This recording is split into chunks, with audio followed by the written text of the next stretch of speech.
There is a character in the amazing world of Gumball who is made of paper. Her name is Terry, and she is a hypochondriac. She is terrified of germs, of illness, of contamination, of the invisible threats that she believes surround her at all times. And she is made of paper. She could be torn apart by a strong breeze. She could dissolve in the rain. She could be crumpled, folded, shredded, recycled. Her body is the most fragile body in the entire school, and yet her fear is not of the things that could actually destroy her. Her fear is of germs, of bacteria, of microscopic threats that she cannot see. While the macroscopic threat, the obvious threat, the fact that she is made of a material that a child could rip in half, is never addressed. Not by her, not by the show, not by anyone. That is not a character design choice. That is symbolism, and it is the kind of symbolism that the amazing world of Gumball embeds in every single character it creates. So quietly and so consistently that you could watch the entire series without ever noticing it. Every character in this show is a metaphor. Every body is a statement. Every material, every shape, every art style is a message about the kind of person this character represents and the kind of fear or desire or contradiction that defines them. And tonight, we are going to read those messages. All of them. Character by character, material by material, symbol by symbol, until the town of Elmore stops looking like a cartoon and starts looking like what it actually is, a gallery of human truths wearing animated costumes.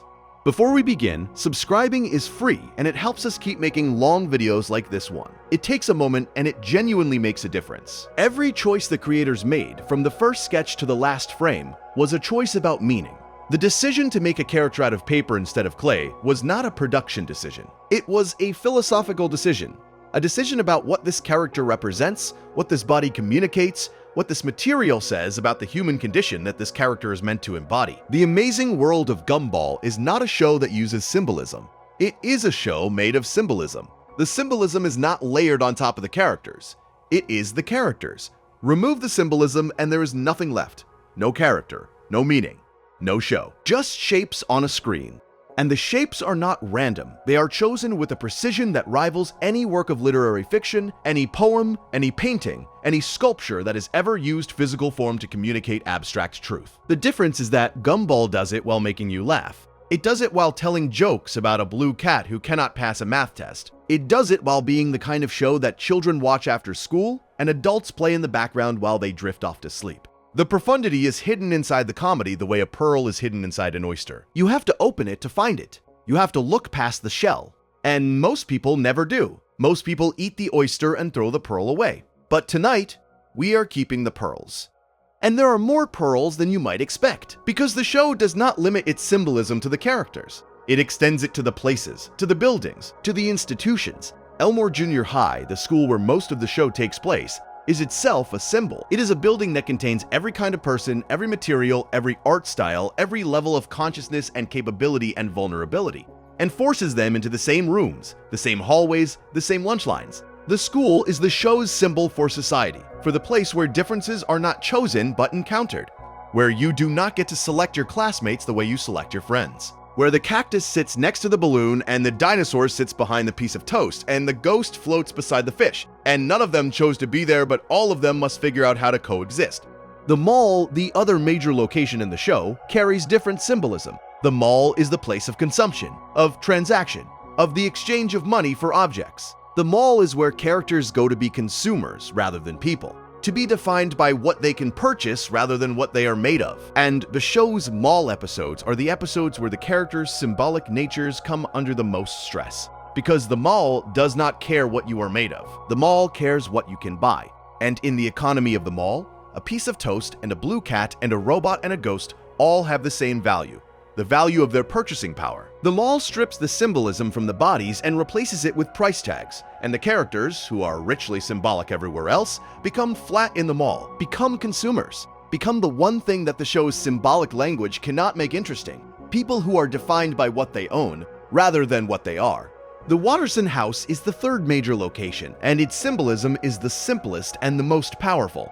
The house is the shell that the family lives inside. It is the larger shell, the family-sized version of Penny's individual shell. It contains the dysfunction, the love, the chaos, the sacrifice, all of it, within walls that are frequently damaged, frequently repaired, frequently destroyed and rebuilt. The house is the symbol of the family's resilience, The house takes damage because the family takes damage. The house is repaired because the family is repaired. The house stands because the family stands. And the house, like the family, is not beautiful. It is not impressive. It is functional. It is adequate. It is the minimum viable container for the maximum amount of love.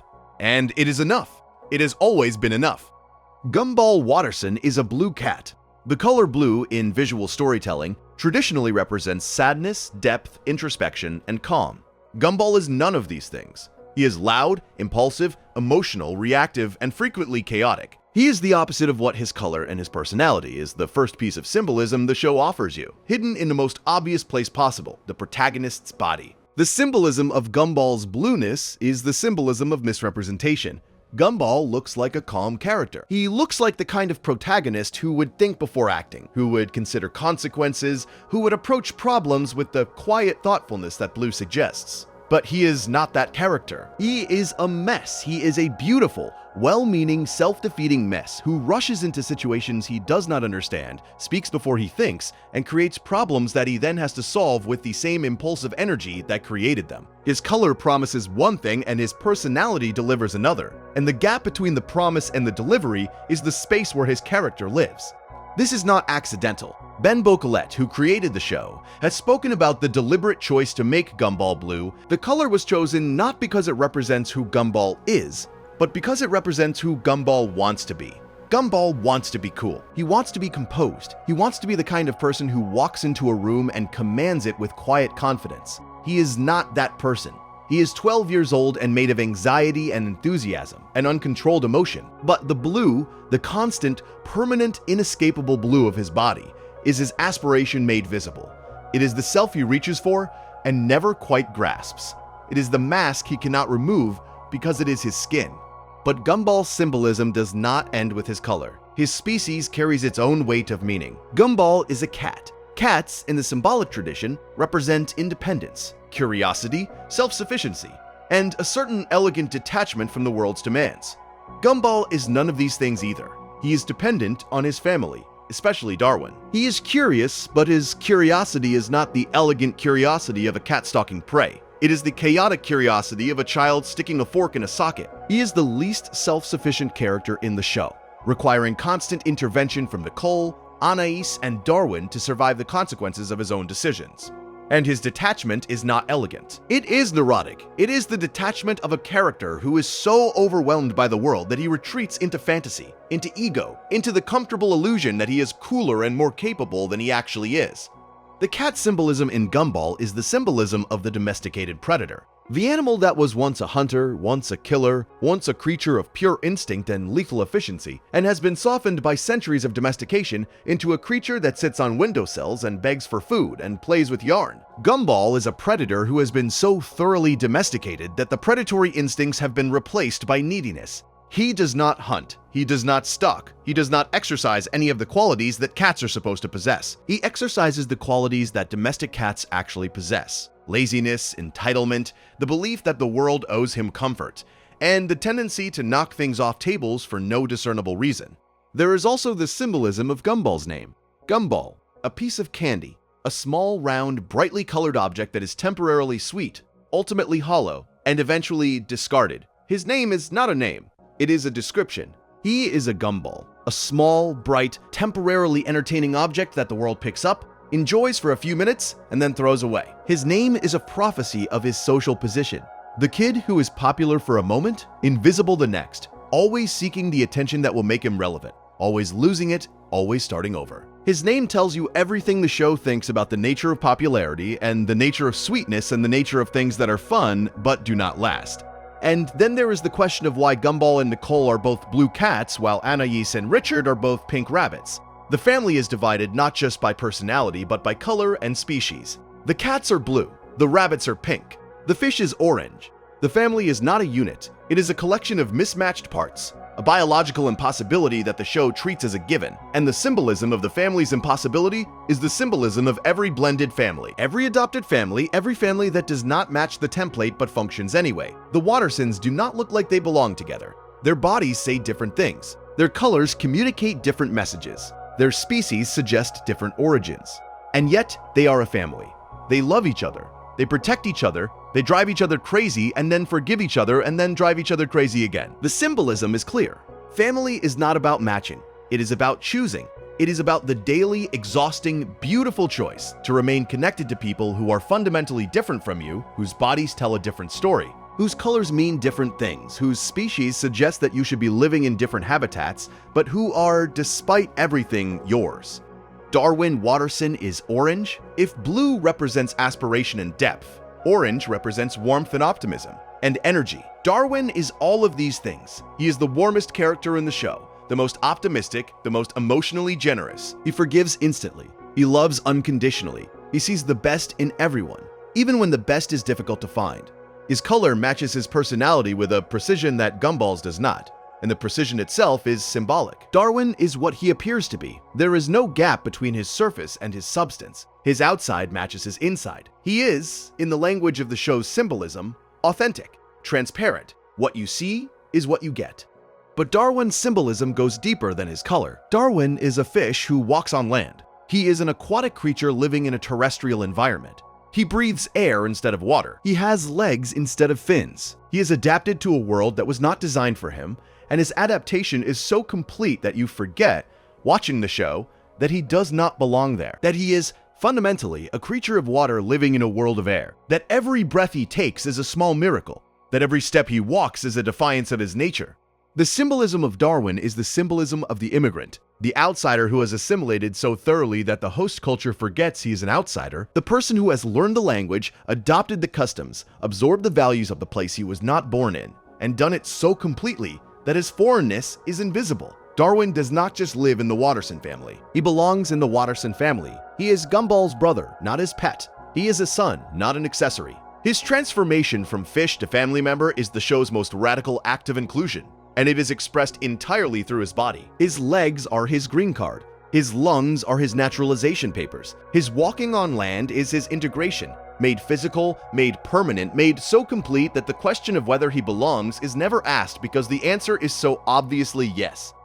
But there is a darker layer to Darwin's symbolism that the show acknowledges without dwelling on. Darwin's transformation, his growing of legs and lungs, was not voluntary. It was not a choice he made from a menu of options. It was something that happened to him, something that was triggered by Gumball's love and his own desperate need to return to the family that had flushed him. He did not choose to become terrestrial. He was forced to by love and by circumstance, and the transformation, while successful, was also irreversible.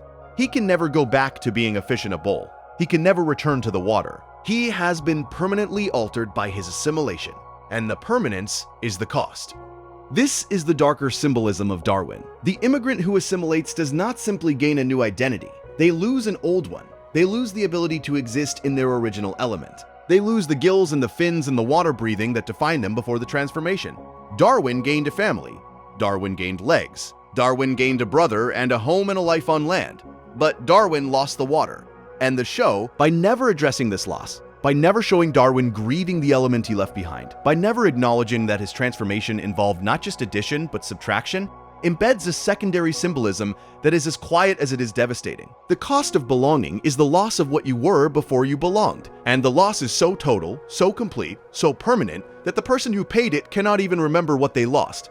Darwin does not miss the water. He does not think about the bowl. He has forgotten, or been made to forget, that he was ever anything other than what he is now. And the forgetting is not healing. The forgetting is erasure. One more erasure in a show full of erasures hidden inside the body of the happiest character on screen. Darwin's relationship with Gumball carries its own symbolic weight. He is the sidekick, the best friend, the loyal companion who follows the protagonist everywhere and supports every decision, good or bad, wise or catastrophic. And the symbolism of the sidekick in any story is the symbolism of the self that serves. The part of you that exists not for its own sake, but for someone else's. The friend who is always there, always supportive, always available, and whose availability is so constant and so reliable that it becomes invisible. You stop noticing the person who is always there. You start taking them for granted. You start treating their presence as a given rather than a gift. And the sidekick, the faithful companion, the Darwin, absorbs this treatment without complaint because their identity is built on being needed, and being taken for granted is still a form of being needed. The show knows this.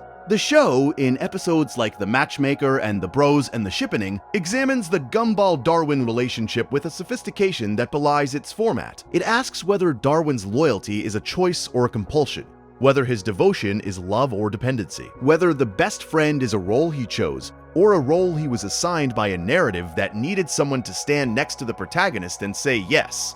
And the answers, when they come, are ambiguous. Darwin loves Gumball, that much is real. But the love is also a function, a narrative necessity, a piece of the show's architecture as much as it is a piece of Darwin's heart. And the ambiguity, the impossibility of separating the genuine emotion from the structural requirement, is the deepest symbolism of Darwin's character. He is a fish who grew legs for love, and the love is real, and the legs are real, and neither of them belongs to him. Anais Watterson is pink. She is a rabbit. She is 4 years old. She is the smartest character in the show, and the symbolism of Anais is the symbolism of underestimation. Pink, in Western culture, codes as feminine, young, soft, unthreatening. Rabbits code as small, vulnerable prey animals. 4 years old codes as helpless, dependent, incapable. Every visual signal that Anais sends says, "I am not a threat. I am not powerful. I do not need to be taken seriously." And every single one of those signals is wrong. Anais is the most capable character in the family. She solves problems that the other characters cannot even identify. She sees patterns that the other characters cannot even perceive. She is the intellectual engine of the Watterson household, operating at a level that no one around her appreciates because her body, her age, her color, her species all tell the world that she is small and soft, and should be protected rather than consulted. The symbolism of Anais is the symbolism of every person who has ever been dismissed because of what they look like rather than what they can do. Every short person who was assumed to be weak, every young person who was assumed to be stupid, every woman who was assumed to be emotional rather than analytical, every minority who was assumed to be less capable because of a characteristic that has nothing to do with capability. Anais is the show's argument against prejudice, expressed not through dialogue or plot, but through the simple, devastating irony of a 4-year-old pink rabbit who is smarter than everyone in the room and is never ever listened to. The show deepens Anais's symbolism through specific episodes that test the limits of her intelligence and the limits of the world's willingness to acknowledge it. In The Quest, one of the earliest episodes, Anais's toy Daisy the donkey is stolen by Tina Rex, and Gumball and Darwin go on a quest to retrieve it. The episode frames Gumball as the hero, the brave brother who risks everything to make his sister happy. But Anais could have retrieved the toy herself. She is smarter than Gumball. She is more strategic than Darwin. She is more capable than both of them combined. But the narrative does not give her the quest. The narrative gives the quest to the boys and gives Anais the role of the person who waits, who is protected, who is rescued from sadness rather than allowed to rescue herself. This pattern recurs across all 6 seasons, and each recurrence adds weight to the symbolism. Anais is not just underestimated by the characters within the show. She is underestimated by the show itself. The narrative structure, the story architecture, the fundamental decisions about who gets to be the protagonist and who gets to be the sister, all work against her. She is the smartest character in a show that does not let her be the main character, because the main character's role has been assigned to someone less capable but more entertaining. And the entertainment value, the comedic value, the narrative value of Gumball's chaotic incompetence is higher than the narrative value of Anais's quiet competence. And so the show, like the world, chooses the louder voice over the smarter one, chooses the mess over the solution, chooses the character who makes mistakes over the character who could prevent them. The symbolism of Anais is not just the symbolism of underestimation, it is the symbolism of systemic underestimation, of a world that is structured at the level of its architecture to overlook the people who could fix its problems because those people do not fit the template of what a hero looks like. The hero is loud. The hero is impulsive. The hero is a 12-year-old blue cat who breaks everything he touches. The genius is a 4-year-old pink rabbit who sits in the background and watches the hero fail and knows exactly what he should have done differently and will never be asked.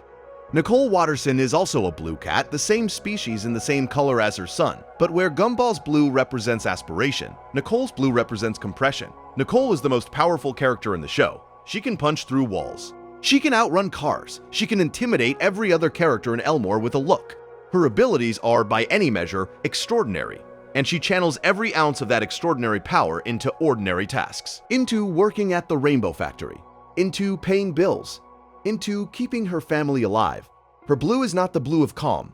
It is the blue of a flame compressed to its hottest point. It is the blue of pressure. of containment, of an immense force held in a small space by sheer willpower and maternal obligation. The symbolism of Nicole is the symbolism of the working mother, universalized and made literal. The woman who could be anything, who has the talent and the power and the drive to achieve anything, and who spends that talent and power and drive on the unpaid, unrecognized, unending labor of maintaining a family. Nicole is not a commentary on motherhood. She is motherhood. She is the physical embodiment of every sacrifice, every compromise, every deferred dream, every morning alarm and every late-night worry and every paycheck that disappears into groceries and utilities and the mundane necessities of keeping other people alive. Her blue is the blue of bruises, not from violence but from impact. The constant impact of a life spent absorbing the shocks that would otherwise destroy the people she loves. Richard Watterson is a pink rabbit, the same species as Anais but rendered in a completely different key. Where Anais' pinkness suggests underestimation, Richard's pinkness suggests regression. Richard is an adult who behaves like a child. He does not work, he does not contribute, he does not take responsibility for the consequences of his actions. He eats, sleeps, watches television, and generates chaos with the unself-conscious abandon of a toddler in a man's body. His pinkness is the pinkness of infancy, of the newborn, of the creature that has not yet learned that the world requires effort, and that effort requires sacrifice, and that sacrifice requires the willingness to put someone else's needs before your own. But Richard's symbolism is not simple. The show does not present him as a villain or a failure. It presents him as a creature of pure id, and the purity of his selfishness is paradoxically endearing. Richard wants what he wants. He wants food and comfort and sleep and the company of his family. He wants the simple things, the primal things, the things that every human being wants but learns to moderate through socialization and maturity and the gradual painful process of becoming an adult. Richard never completed that process. He stopped somewhere around age 5 and stayed there, permanently, irrevocably, contentedly. And the show, rather than condemning him for this, examines it, explores it, asks the question that Richard's symbolism demands. Is the childish life a bad life? Is the refusal to grow up a failure or a rebellion? Is Richard lazy, or is Richard the only honest character in the show? The only one who refuses to pretend that the adult world is worth the price it charges?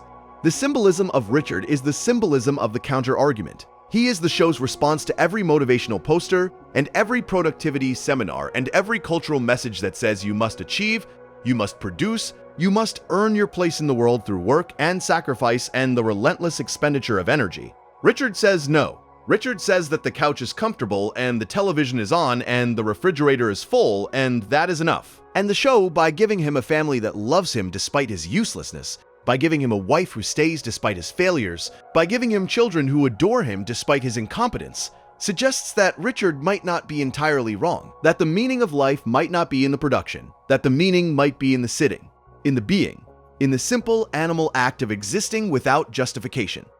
The show complicates this reading, of course. The show complicates everything. In The Job, Season 2, Episode 24, Richard gets a job delivering pizza, and his productivity causes reality to collapse. The laws of physics break. The sky cracks. The world literally cannot handle Richard being useful. And the symbolism of The Job is the symbolism of the person who was never meant to work, whose loop place in the system is specifically to not work, whose uselessness is load-bearing. Remove the uselessness, and the system fails, because the system was designed around the uselessness, was calibrated to accommodate it, was built to compensate for it, and the compensation is now an integral part of the structure. Remove the problem and you remove the solution, and if the solution has become essential, then the problem is essential too.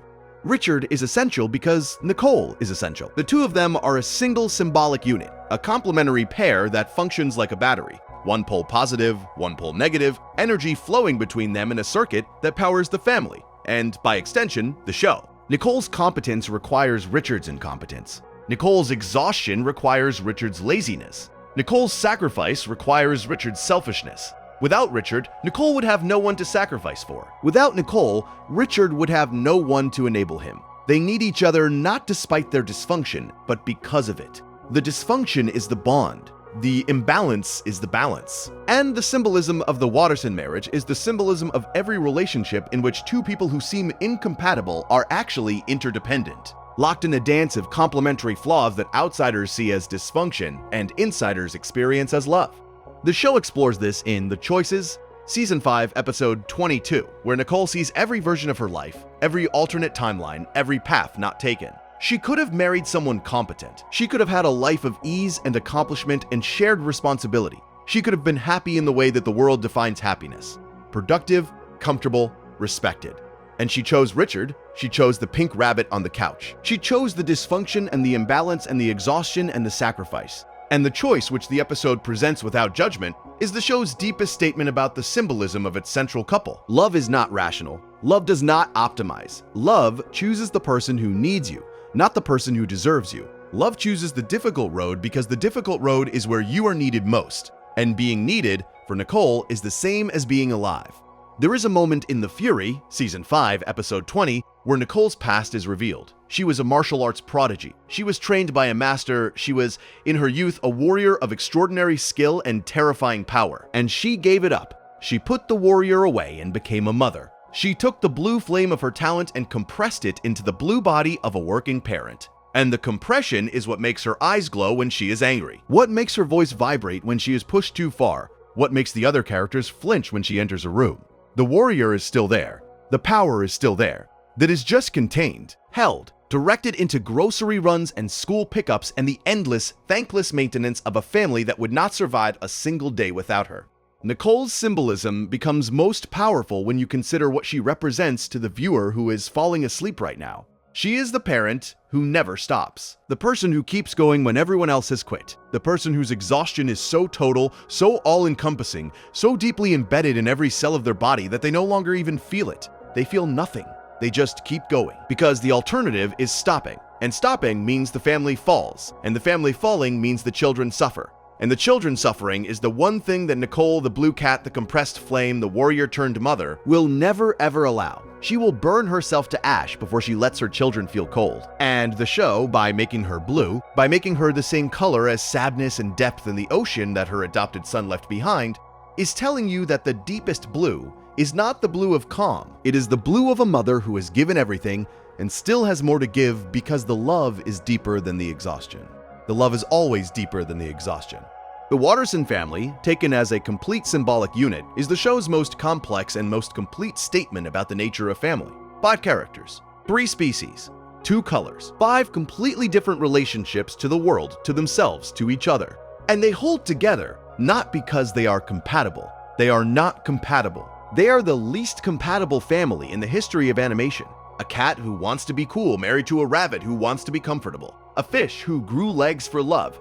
A genius who is too young to be heard. A warrior who cleans the house. They should not work. By every measure of compatibility, by every algorithm of matching, by every rational assessment of what makes a family functional, the Wattersons should be a disaster. And they are a disaster. But they are a disaster that loves each other. And the love, which has no rational basis, which cannot be explained by compatibility or convenience or mutual benefit, is the thing that makes the disaster beautiful. The thing that makes the dysfunction function. The thing that turns 5 incompatible symbols into a family. The show does not sentimentalize this. The show is clear-eyed about the cost of the Wattersons' love. Nicole pays with her health. Richard pays with his dignity. Gumball pays with his independence. Anais pays with her potential. Everyone in the family sacrifices something essential to maintain the family. And the sacrifice is not noble or beautiful or inspiring in the moment. In the moment, the sacrifice is exhausting and frustrating and painful, and sometimes looks like failure. But over time, across seasons, across episodes, across the accumulated weight of 240 stories about 5 people who should not be together and are, the sacrifice reveals itself as the point. The family is not the reward for the sacrifice. The sacrifice is the family, the willingness to give something up, to lose something you value, to be less than you could be alone so that the people you love can be more than they could be without you. That willingness is what makes a group of individuals into a family. And the show, by making the Wattersons out of incompatible materials, by making them the visual equivalent of a sentence written in 5 different languages, is saying that any collection of people can become a family. Any group of mismatched, incompatible, visually inconsistent beings can become a unit. All it takes is the willingness to sacrifice. All it takes is love. And love, in Elmore, is the one material that every character is made of, regardless of their species, their color, their art style, or the name on their birth certificate. Beyond the Watterson family, the show's symbolism extends to every character in Elmore, and the symbolism becomes more complex and more layered the further you move from the center. But before we reach the broader cast, it is worth pausing on a character who bridges the family and the school. The character of Bobert. He is the only non-organic character in the main cast, and his symbolism is the symbolism of the person who processes everything and feels nothing. Or rather, the person who does not know whether what they process is feeling. Bobert has sensors. Bobert has data. Bobert can analyze emotional states in the characters around him and produce responses that are statistically appropriate to the situation. But Bobert does not know whether his responses are emotions or simulations of emotions. He does not know whether the thing he experiences when he helps a friend is satisfaction or a subroutine labeled satisfaction. He does not know whether he is alive or imitating life. And the uncertainty, the permanent, unresolvable uncertainty about the nature of his own inner experience, is the symbolism of every person who has ever wondered whether what they feel is real or performed, whether their sadness is genuine or habitual, whether their happiness is felt or enacted, whether the emotion is theirs or learned. Bobert's quest to become more human, which runs as a subplot through several episodes, is the show's commentary on the nature of consciousness itself. What does it mean to feel? If you can produce the correct response to every emotional stimulus, if you can cry when the situation calls for crying, and laugh when the situation calls for laughing, and love when the situation calls for loving, are you feeling or are you following a script? And is there a difference? The show wisely does not answer this question. It lets Bobert exist in the uncertainty. It lets the uncertainty be the point. Because the uncertainty is not just Bobert's condition. It is the human condition. Every person who has ever forced a smile, every person who has ever said "I'm fine" when they were not fine, every person who has ever performed an emotion so convincingly that even they could not tell whether it was real or performed, is Bobert. We are all robots. We are all processing data and producing responses and hoping that the responses match the emotions and fearing that they do not. Bobert's quest to be human reaches its most poignant expression in The Robot, Season 1, Episode 29. In this episode, Bobert attempts to become Gumball, not to befriend Gumball, not to imitate Gumball, to be Gumball, to replace him, to occupy his life, his family, his identity. The episode plays as a comedy about identity theft, but the symbolism is about the desire for embodiment. Bobert does not want to steal Gumball's life. He wants to feel what Gumball feels. He wants to know what it is like to have a mother who hugs you, a brother who needs you, a home that smells like dinner. He wants the things that organic characters take for granted: warmth, softness, the sensory richness of a biological existence. And the only way he knows how to acquire these things is to take someone else's body. Because his body, his metal, his wiring, his circuits, cannot produce warmth, cannot produce softness, cannot produce the thing that every organic character in the school has, and that Bobert, despite being the most sophisticated technology in Elmore, will never have: a heartbeat. The symbolism of Bobert's desire is the symbolism of artificial intelligence itself, and the show deployed this metaphor years before the current conversation about AI consciousness made it mainstream. What does it mean to be a machine that wants to be alive? What does it mean to process the concept of love without being certain that you can feel it? What does it mean to watch organic beings experience the world through bodies that respond to touch and temperature and taste, and to know that your body, your perfect, efficient, indestructible body, will never feel any of it? Bobert is the future's question asked in the present. He is the machine that looks at the human and wonders, what are you feeling? And more importantly, am I feeling it too? Or am I just saying I feel it because my programming tells me to say it? And if I cannot tell the difference, does the difference exist? Tina Rex is a Tyrannosaurus. She is enormous, predatory, and intimidating. Her body is built for violence. Her teeth are designed to tear. Her size dwarfs every other student in the school. And she is a bully. She uses her physical dominance to intimidate, to threaten, to coerce. She takes what she wants because no one can stop her. And the show, for most of its run, presents this as a simple character dynamic. Tina is big and mean, and the other characters are afraid of her. But the symbolism of Tina is more nuanced than it appears. Tina is a dinosaur. She is, by definition, a creature from a previous era, an organism that should be extinct. A relic of a world that no longer exists, living in a world that has evolved beyond her. Her aggression, her violence, her reliance on physical dominance, these are survival strategies from an era when survival depended on being the biggest and the strongest and the most willing to use force. They are obsolete strategies. They do not work in a world that has developed social structures, institutions, laws, and the concept of cooperation. Tina's bullying is not just cruelty, it is anachronism. It is the behavior of a creature whose evolutionary programming is 200 million years out of date, using the tools of the Cretaceous in a world that has moved on to the Holocene. And the tragedy of Tina, which the show gestures at in episodes like The Rex, is that she cannot update her programming. She is a T-Rex. She was built for a world of predator and prey, and the world she lives in now is a world of student and teacher, of friend and enemy, of social hierarchies that are maintained not by physical force, but by emotional intelligence. And Tina does not have emotional intelligence. She has teeth, she has size, she has the ability to destroy anything she wants. And the things she wants, friendship, respect, connection, are things that teeth and size cannot acquire. She is powerful and lonely, dominant and isolated, the biggest creature in the room and the least able to build the relationships that would make the room feel like home. The symbolism of Tina connects to a broader pattern in the show's treatment of physical power. In Elmore, physical power is inversely correlated with social connection. The strongest characters, Tina, Hector, Nicole, are the loneliest. The weakest characters, Darwin, Terry, Anton, are the most connected. The show is arguing through its symbolic architecture that strength isolates, that the capacity to destroy makes it harder to connect, that the person who can punch through a wall cannot hold a hand without worrying about breaking it. And the argument is not abstract. It is rendered in bodies, in the specific physical, material bodies of characters whose strength is visible in their size and their teeth and their muscles, and whose loneliness is visible in the spaces around them. The empty chairs, the avoided eye contact, the conversations that stop when they enter the room. Tina's home life, revealed in glimpses across the series, extends this symbolism. She lives with her father, a larger T-Rex who is never fully shown. Her home is sparse, rough, makeshift. The life of the dinosaur family is the life of power without comfort, of dominance without security, of being the apex predator in a world that is evolved beyond predation. The Rexes have the biggest teeth and the smallest home.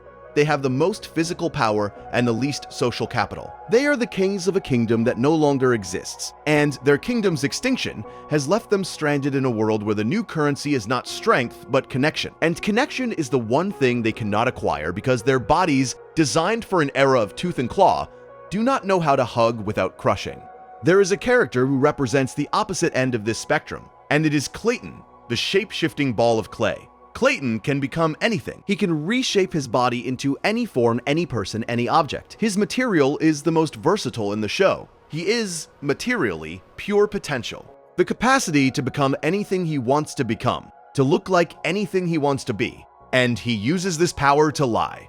Clayton lies constantly. He fabricates stories. He invents personas. He reshapes himself into versions of himself that are more interesting, more impressive, more worthy of attention than the version he actually is. His symbolism is the symbolism of the person with unlimited potential who uses that potential for deception rather than creation. The person who could be anything and chooses to be fake. The person whose talent is so great and whose self-esteem is so low that the gap between what they could be and what they believe they are can only be bridged by lies. Clayton does not lie because he is dishonest. He lies because he believes that the truth, the unmodified, unshaped, unresculpted truth of who he is not interesting enough to hold anyone's attention. He is clay that does not believe in its own shape. He is potential that does not trust its own form. He is the saddest character in the show because he has the ability to become anything, and the only thing he cannot become is himself. Idaho and his family deserve mention because their symbolism is perhaps the most literal in the show. They are potatoes. They come from a farm. They live in Idaho. They are rural, simple, good-natured, and frequently bewildered by the complexity of urban life in Elmore. The symbolism of the potato family is the symbolism of the rural transplant, the country mouse in the city, the person from a simpler background who encounters the sophistication and cynicism of the modern world and does not understand why everyone is so complicated. Idaho's confusion is not stupidity, it is innocence. The genuine, unperformable innocence of a person who grew up in a field and is now being asked to navigate a school system that runs on social politics and unspoken rules and hierarchies that a potato from a farm has never encountered and cannot comprehend. Sarah G. Lotto is an ice cream cone. She is a fangirl. She is obsessed with Gumball and Darwin, and her obsession manifests as fan fiction, fan art, shipping, and the entire apparatus of modern fandom applied to the real people who sit next to her in class. Her symbolism is the symbolism of consumption. She does not love Gumball and Darwin. She consumes them. She takes their identities and their relationships and their private moments and turns them into content, into material, into grist for the creative mill that runs on other people's lives. And her medium, ice cream, is the medium of indulgence, of pleasure-seeking, of the sweet thing that you consume without thinking about its cost to the thing being consumed. Sarah eats Gumball and Darwin's lives the way you eat ice cream, eagerly, pleasurably, without any consideration for the ice cream's perspective on being eaten.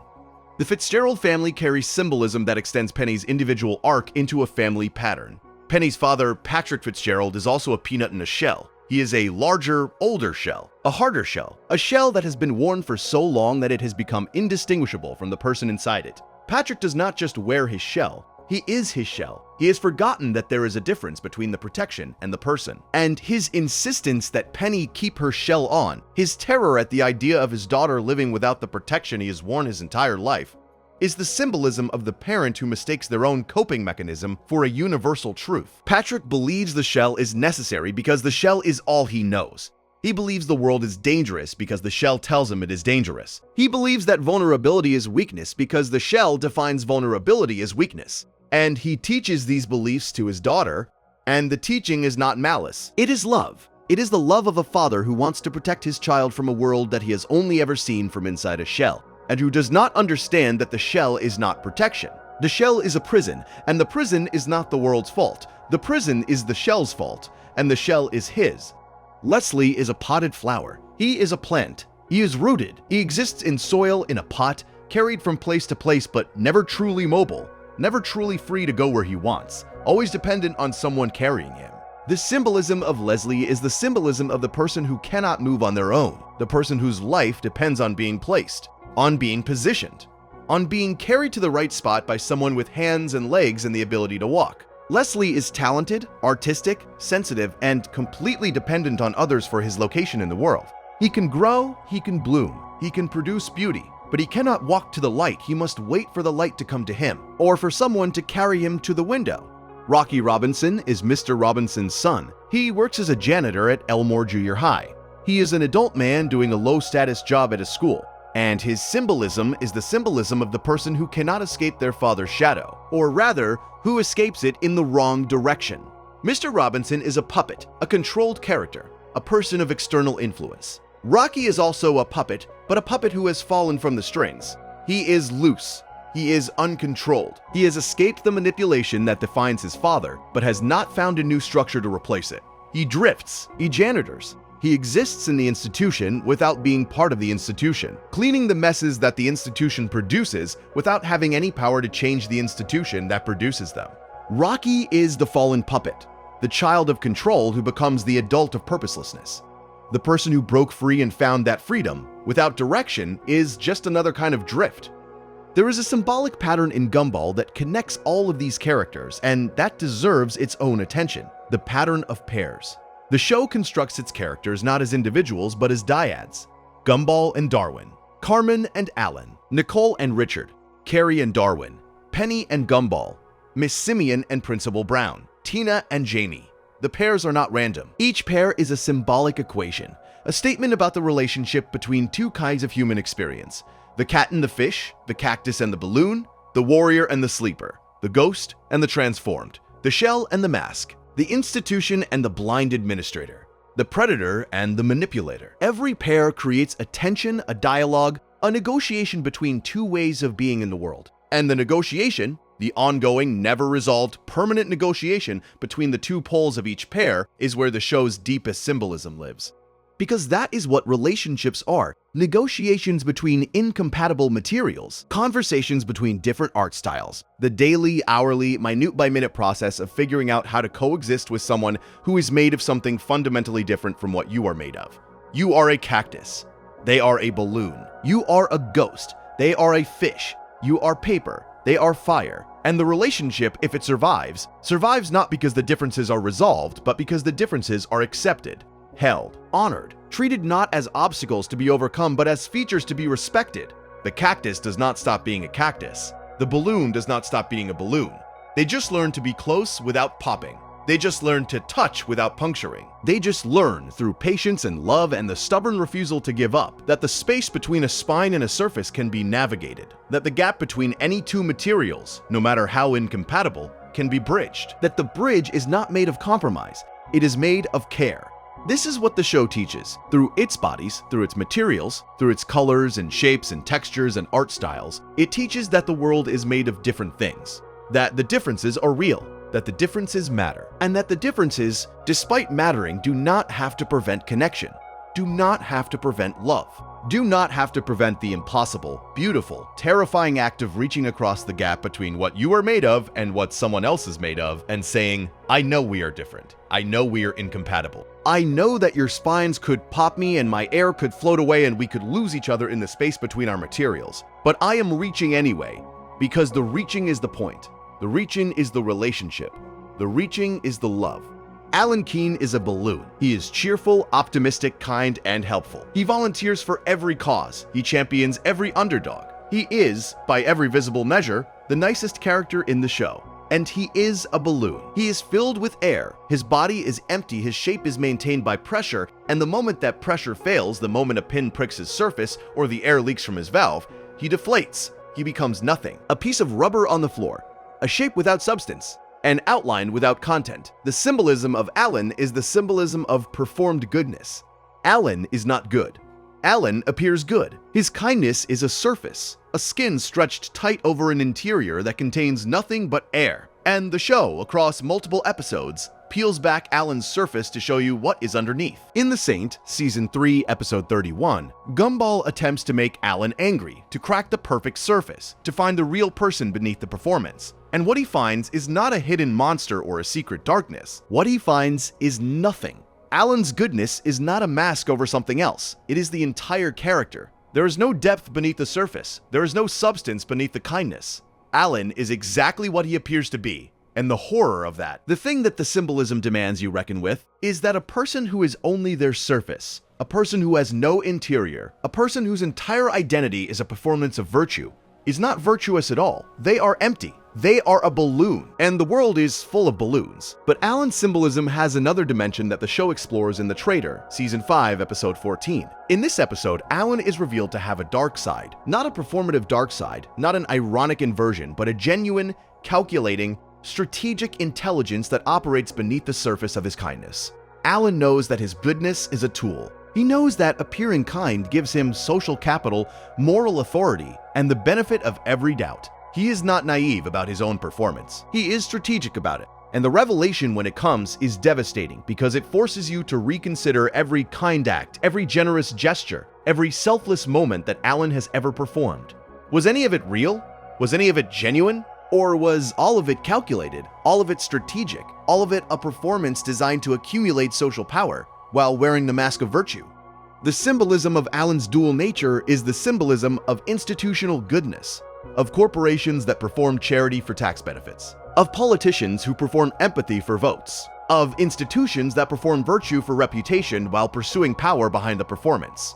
Alan is not just a balloon. He is a system that has learned that the appearance of goodness is more valuable than goodness itself, and that the appearance maintained consistently and convincingly over time becomes indistinguishable from the real thing. Alan is the show's answer to the question, can a balloon be good? And the answer is, a balloon can appear good. And in a world that cannot tell the difference between appearance and reality, appearing good is good enough. The show pushes Alan's symbolism to its logical extreme in the decisions, where Alan runs for class president. His campaign is built entirely on kindness, on promises of goodness, on the unimpeachable surface of a character who has never visibly done anything wrong. And the campaign works. It works because the audience, the voters, the people making the decision, cannot distinguish between a good person and a person who appears good. The ballot does not measure intent. It measures performance. And Alan's performance is flawless. His surface is seamless. His balloon skin stretches over the emptiness with such perfection that the emptiness becomes invisible. The political symbolism of Alan is not subtle, and the show does not intend it to be subtle. Alan is every politician who runs on character rather than policy. Every leader who wins because they seem trustworthy rather than because they are competent. Every authority figure who maintains power through the relentless performance of goodness, while the substance of their governance is as empty as the air inside a balloon. And the deflation, when it comes, when the pin finally pricks the surface and the air rushes out, and the balloon collapses into a wrinkled piece of rubber on the floor, is not just a physical event, it is the moment when the voters realize that the person they elected was not a person at all. Just a surface, just an appearance, just a balloon that happened to be shaped like a leader. The show's secondary characters carry symbolism that is often more precise and more targeted than the main cast's. Consider Masami Yoshida, the Cloud.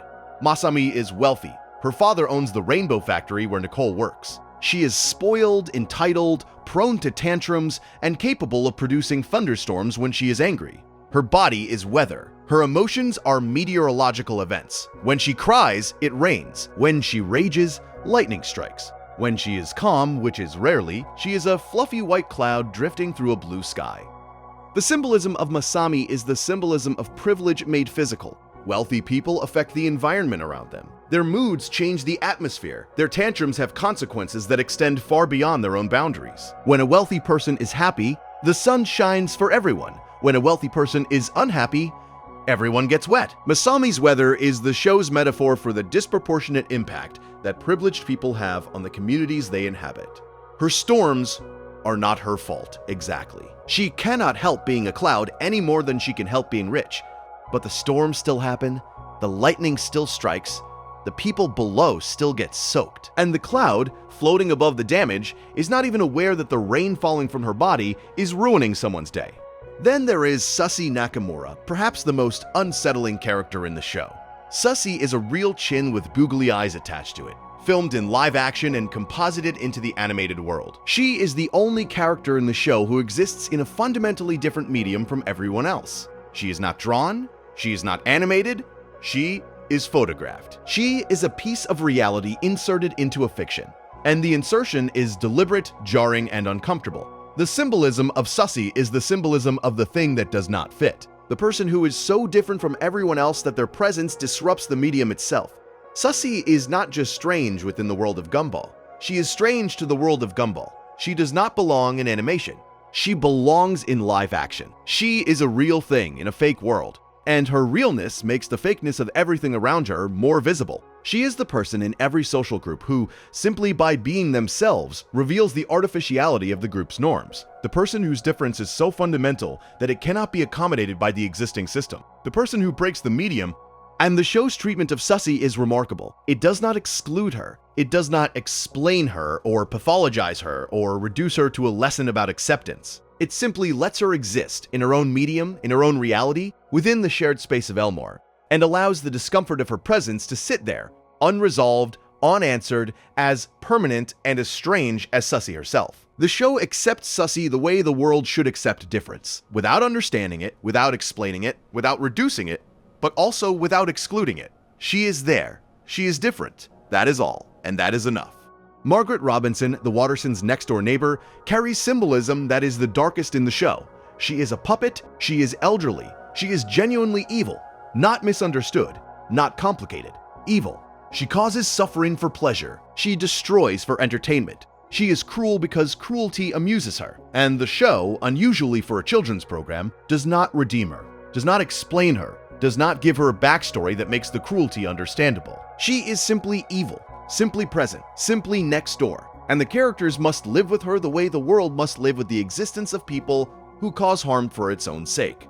The symbolism of Margaret is the symbolism of irreducible evil, of the person who cannot be fixed by understanding, cannot be healed by empathy, cannot be redeemed by backstory. Some people are just mean.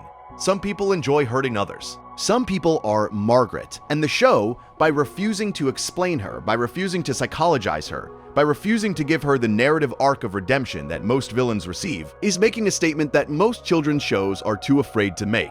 Sometimes the darkness is just dark. Sometimes the cruelty has no reason. Sometimes the person next door is dangerous and the danger cannot be negotiated with or understood or transformed into something manageable. It simply exists. It simply lives next door. And the only response, the only sane response, is to lock your windows and hope that the darkness stays on its side of the fence. The puppet nature of the Robinson family adds a layer of horror to Margaret's evil. If the Robinsons are puppets, if their movements are determined by external forces, if their agency is an illusion maintained by strings that someone else pulls, then Margaret's evil is not her fault. It is programmed. It is scripted. It is the result of decisions made by forces outside her control, by the puppeteer who designed her movements and her motivations and her relationship to suffering. Margaret is evil because she was made to be evil. Because someone, somewhere, designed a puppet that causes pain and placed it next to a family of cartoon animals, and said, "This is your neighbor." And the horror of this, the thing that Margaret's symbolism demands you confront, is that the same force that created the hero also created the villain. The same hand that drew Gumball drew Margaret. The same mind that imagined kindness imagined cruelty. And the difference between the two, the difference between the protagonist and the antagonist, between the blue cat and the evil puppet, is not a difference of nature. It is a difference of assignment, of casting, of the role that the system decided each character would play. And the system, the same system that runs the void and maintains the reset and suppresses the signal, is not asking for volunteers. The show's treatment of evil as assignment rather than choice is one of its most sophisticated symbolic arguments. If characters are made of materials that determine their symbolic function, then free will, in Elmore, is an illusion. Terry did not choose to be anxious. She is made of paper. Carrie did not choose to be numb. She is made of ghost. Hector did not choose to be too much. He is made of giant. And Margaret did not choose to be evil. She is made of puppet. And the puppet does what the puppeteer tells it to do. The symbolism suggests that identity is not chosen but assigned, that the person you are is determined by the material you are made of, that your body is your destiny. And the show, by presenting this argument through the medium of a children's cartoon, is smuggling one of the oldest and most troubling philosophical questions into the minds of viewers who are just trying to watch a funny show about a blue cat. The question is, do we choose who we are, or does what we are made of choose for us? Are we clay, capable of reshaping ourselves into anything? Or are we paper, fragile and absorptive and permanently defined by the material we were given at birth? The show does not answer the question definitively, but it leans gently toward an answer that is both comforting and unsettling. It leans toward the idea that what you are made of matters, that your material shapes your experience, that being a balloon is different from being a cactus is different from being a ghost, is different from being a fish with legs. But it also leans toward the idea that awareness changes everything. That knowing what you are made of, understanding the symbolism of your own body, seeing the metaphor that you are living inside, gives you something that the characters of Gumball do not have: the ability to read yourself, to interpret yourself, to understand the message that your body is sending, and to decide consciously whether to amplify it or resist it or rewrite it entirely. You are not a cartoon character. You have the ability to read your own symbolism. You have the ability to look at the material you are made of and ask whether it defines you or describes you. And the difference between being defined and being described is the difference between fate and identity. Fate says, you are paper, therefore you are fragile. Identity says, you are paper, and you are also brave. And the bravery does not erase the fragility, but it does not let the fragility have the last word either. You can be both. You can be fragile and brave. You can be a balloon and full. You can be a ghost and warm. You can be made of one thing and mean another. That is the privilege of consciousness. That is the gift of awareness. That is the thing that separates you from the characters in the show. They are their symbols. You can choose to be more than yours.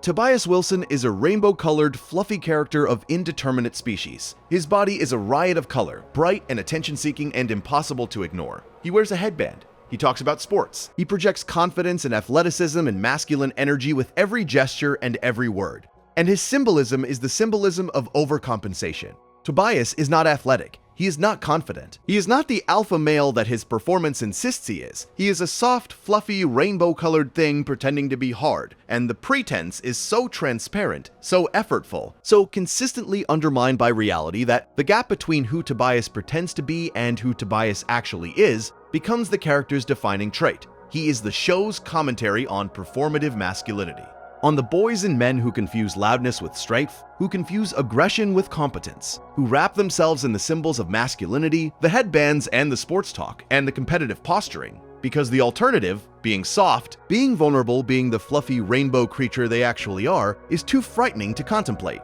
Carrie Kruger is a ghost. She floats. She has no physical body. She cannot eat, cannot touch, cannot experience the physical world in the way that other characters experience it. She exists in the same spaces as the living characters but cannot interact with those spaces in the same way. She is present but untouchable, visible but intangible, there but not there. The symbolism of Carrie is the symbolism of depression, not sadness. Depression, the specific clinical devastating experience of being in the world but not of the world, of watching other people live while you float through the same rooms, unable to feel what they feel, unable to taste what they taste, unable to touch what they touch. Carrie's ghostliness is not death. It is the living death of emotional numbness, the state in which you are technically alive, technically present, technically participating in the world, but actually separated from it by a barrier that no one else can see and that you cannot cross. Her desire to eat, to taste, to experience physical sensation, which the show explores in several episodes, is the desire of the depressed person to feel again, to reconnect with the physical world, to be embodied instead of floating, to be heavy instead of weightless, to have a body that can be touched, because a body that can be touched is a body that is real. And Carrie, despite being visible, despite being present, despite being a character with a name and a personality and relationships, is not sure she is real, because real people have bodies, and she does not. Penny Fitzgerald begins the series inside a shell. Literally, she is an antlered peanut, her body a hard exterior that conceals whatever is inside. She does not remove the shell. She does not reveal what is beneath. She presents the shell to the world and the world interacts with the shell, and no one, not even Gumball, who loves her, knows what she actually looks like. The symbolism of Penny's shell is the symbolism of self-concealment, of the person who hides behind a constructed exterior because the real self, the true self, the self beneath the surface, is too vulnerable, too strange, too different to be revealed. Penny's shell is not protection from physical harm. It is protection from judgment, from the terrible possibility that the people who love the shell might not love what is inside it. When Penny finally sheds her shell in The Shell, Season 3, Episode 20, the moment is one of the most emotionally powerful in the entire series. What emerges is not a fixed form. It is a shapeshifter, a creature that can be anything, that has no default appearance, that changes form based on her emotions. When she is happy, she is beautiful. When she is afraid, she is monstrous. When she is angry, she is terrifying. Her true self is not a single thing. It is everything. It is the entire range of human emotion made visible, made physical, made inescapable. And the terror she feels upon being revealed, the terror of being seen as everything she is rather than the single polished thing she pretended to be, is the terror of every person who has ever removed a mask and waited for the reaction. Gumball's response to Penny's reveal is the show's thesis on love. He does not flinch, he does not recoil, he does not prefer the shell. He looks at the shapeshifter, at the creature that can be beautiful and monstrous and terrifying and fragile. And he says that she is still Penny, that the form does not matter, that the changes do not matter, that the true self, whatever it looks like, however many shapes it takes, however frightening some of those shapes might be, is the self he loves. And the symbolism of this moment, the thing that makes it resonate beyond the fiction, is that Gumball is telling every viewer who has ever been afraid of being seen that the right people will not look away, that the right people will stay. That love, real love, is not love of the shell, it is love of the shapeshifter. Penny's post-shell existence carries its own symbolic weight that the show explores across the remaining seasons. After removing her shell, Penny must learn to exist without the protection it provided. She must learn to be seen. She must learn that her emotions, which now manifest physically through her shapeshifting, are visible to everyone. She cannot hide anger because her body becomes a dragon when she is angry. She cannot hide fear because her body shrinks when she is afraid. She cannot perform composure because her body will not let her lie. The symbolism of Penny's shapeshifting is the symbolism of radical vulnerability, of a life lived without filters, without masks, without the comfortable distance between what you feel and what you show. Most people spend their lives building shells, building the carefully curated exterior that the world interacts with, while the real self, the shape-shifting, emotional, unpredictable self, stays hidden behind the construction. Penny lost her shell and gained something more terrifying than vulnerability. She gained transparency. She gained the inability to perform. She gained the condition that most people fear more than anything else, the condition of being exactly, visibly, inescapably who she is, with no room for pretense, no space for performance, no distance between the interior and the exterior. She is the character who cannot lie with her body. And in a world where everyone lies with their body, where everyone's appearance is a constructed message designed to communicate something other than the truth, Penny's transparency is both her greatest strength and her most profound source of anxiety.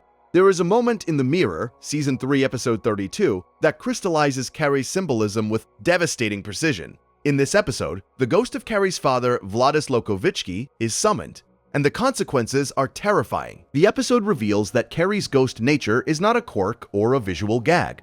It is an inheritance. It is something that was passed down to her by a family with a history of darkness, of violence, of consequences that echo across generations. Carrie is not just a ghost. She is the latest in a line of ghosts. Her intangibility is not her own. It is ancestral. It is the accumulated weight of a family's relationship with death and darkness, compressed into a single translucent girl who floats through the hallways of a school where nobody understands what she is carrying.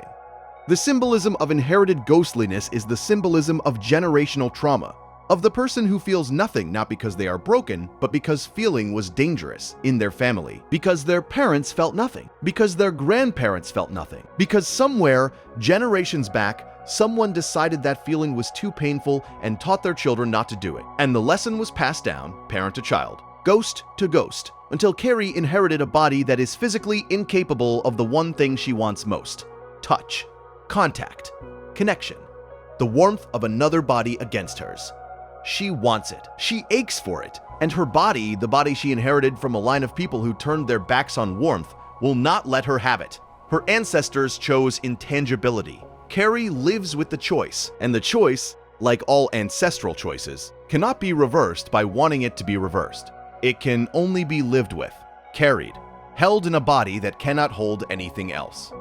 The show understands that removing the shell is not the end of the journey. It is the beginning. The hard part is not taking off the mask. The hard part is learning to live without it. Learning to walk into a room knowing that everyone can see exactly what you are feeling. Learning to have conversations knowing that your face is not under your control. Learning to love knowing that the person you love can see your fear, your doubt, your insecurity, all of it. Written on a body that refuses to lie. Penny's post-shell storyline is the show's longest and most sustained metaphor for the process of becoming authentic. And the process, the show insists, is not liberating. It is terrifying. It is necessary. It is beautiful. But it is terrifying first. Carrie's symbolism deepens when you consider her relationship with Darwin, the ghost and the fish, the intangible and the transformed, the character who cannot feel and the character who feels too much. Their romance, which develops across seasons 4 and 5, is the show's most symbolically rich relationship because it is a relationship between two impossible things. Carrie cannot touch. Darwin can touch but should not be able to because he is a fish, because fish do not have hands, because the hands he uses to hold Carrie's intangible form are hands that grew from fins through the force of love and narrative necessity. They are both impossible. They are both transformed. They are both characters whose bodies testified to changes that should not have happened, but did. The symbolism of Carrie and Darwin's relationship is the symbolism of connection across impossibility, of two people who should not be able to reach each other, who exist in incompatible states of being, who are separated by a barrier that is not physical, but ontological, and who reach across that barrier anyway. Carrie is intangible. Darwin is tangible. She is dead. He is alive. She floats. He walks. Everything about their bodies says they cannot be together, and they are together anyway. And the togetherness, the stubborn, impossible, beautiful togetherness, is the show's most hopeful statement about the human capacity to connect. You can always reach the person you love. The barrier is never absolute. The distance is never infinite. The ghost and the fish found each other. And if they can find each other, across the divide between the tangible and the intangible, across the gap between the living and the dead, across the distance between water and air and flesh and nothing, then the barriers that separate you from the people you love are nothing. They are paper. They are shells. They are things that look solid but are actually already broken, already cracked, already waiting for someone brave enough to reach through them. Miss Simeon is a baboon.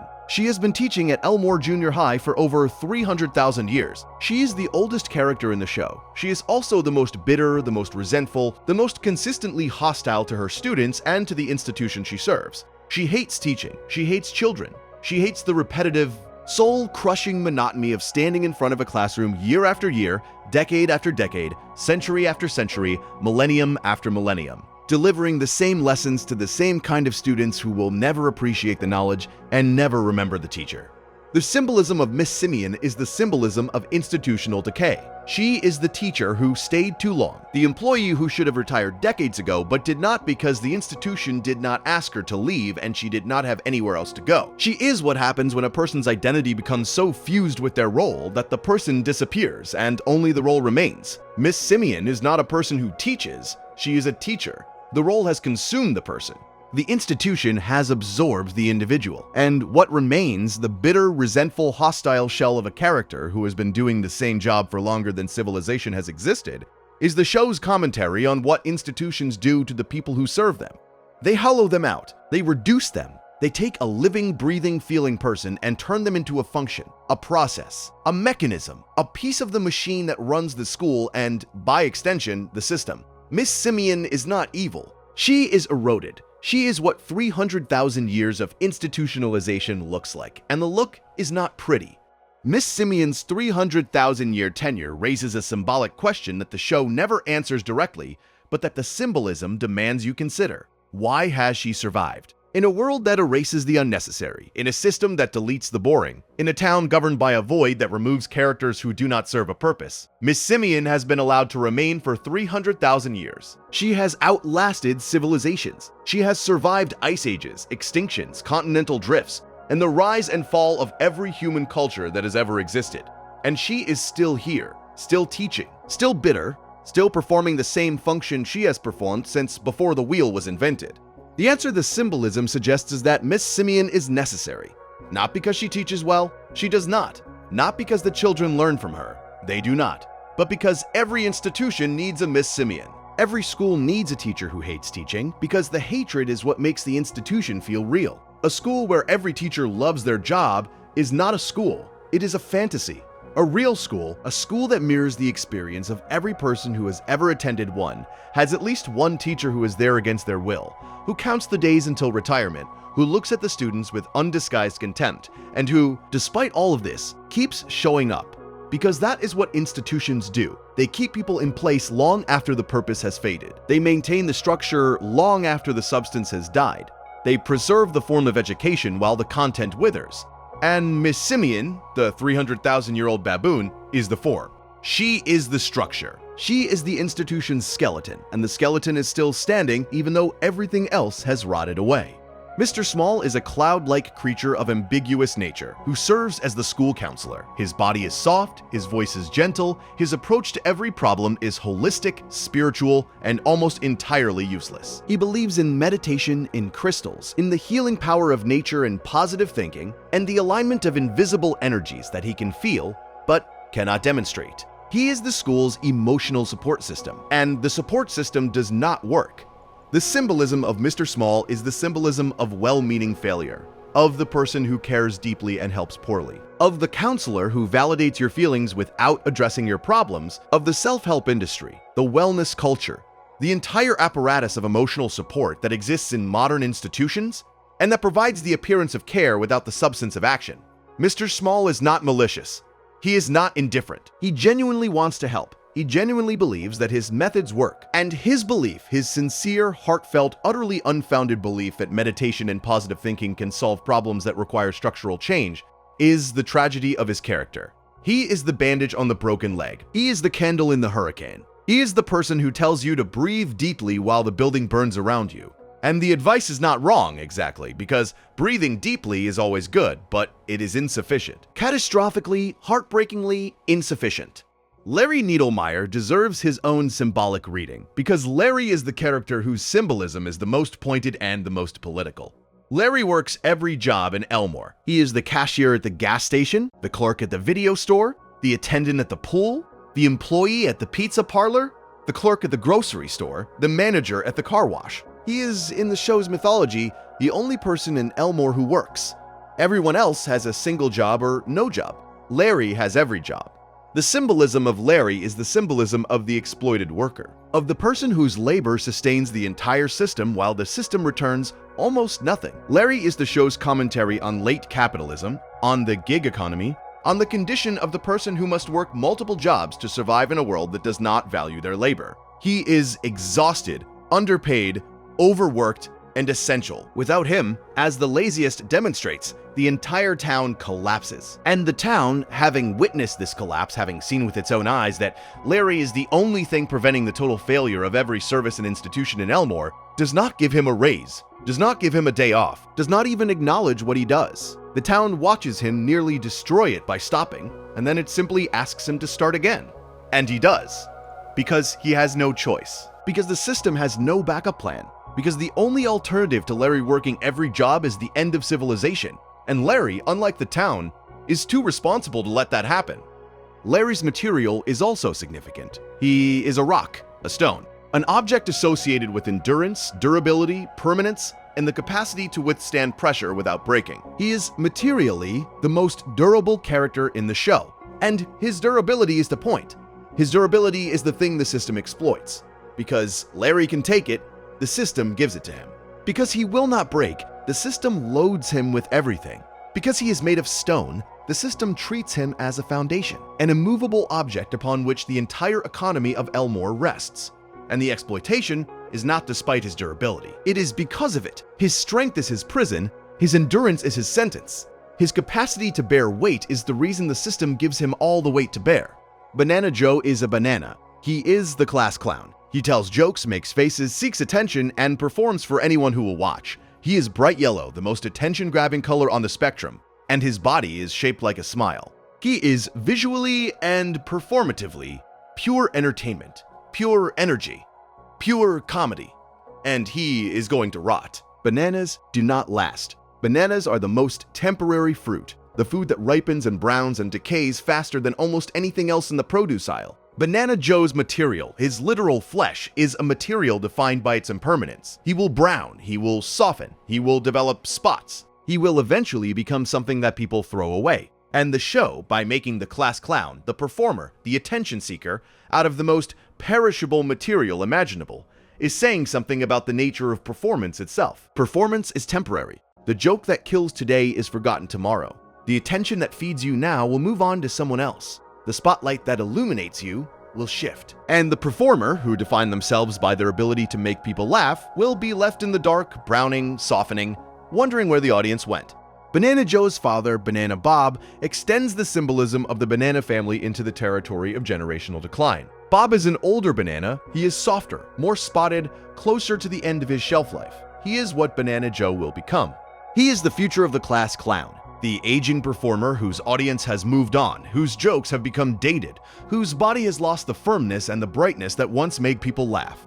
The symbolism of the banana family, taken as a unit, is the symbolism of legacy in a perishable medium, of the artist who knows that their art is temporary, of the comedian who knows that the laughter will stop, of the performer who looks at their aging parent and sees their own future, spotted, soft, and waiting for someone to decide that the show is over.